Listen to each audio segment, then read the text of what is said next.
పహల్గామ్ దాడి తర్వాత పాకిస్తాన్పై దౌత్యపరంగా భారత్ చర్యలకు దిగిన సంగతి తెలిసిందే. ఇందులో భాగంగా సింధు నదీ జలాల ఒప్పందం నుంచి బయటకొచ్చింది.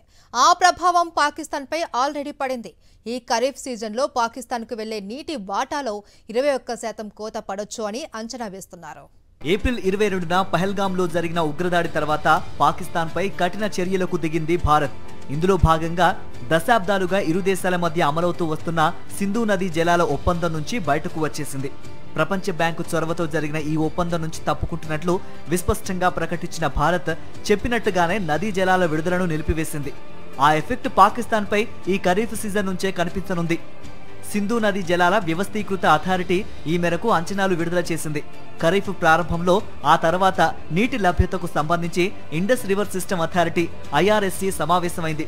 చీనాబ్ నది పరివాహక ప్రాంతంలో నీటి లభ్యత ఆల్రెడీ పడిపోయిన విషయాన్ని గుర్తించింది. చీనాబ్, రావి నదుల నుంచి 21% నీటి కొరత ఉంటుందని IRSC అంచనా వేసింది.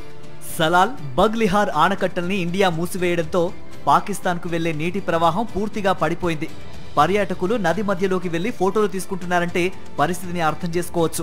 మే నుంచి సెప్టెంబర్ మధ్య పాకిస్తాన్కు సాగునీటి కొరత తప్పదని Indus river system authority IRSC తేల్చి చెప్పింది.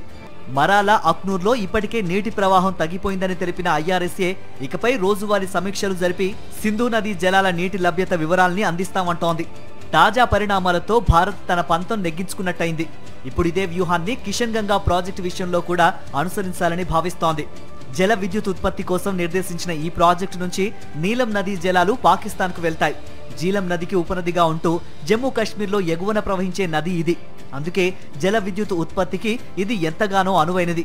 ఇప్పుడు ఈ ప్రాజెక్టుని కూడా కట్టడి చేసి నీటి సరఫరాను ఆపాలని భారత్ యోచిస్తోంది.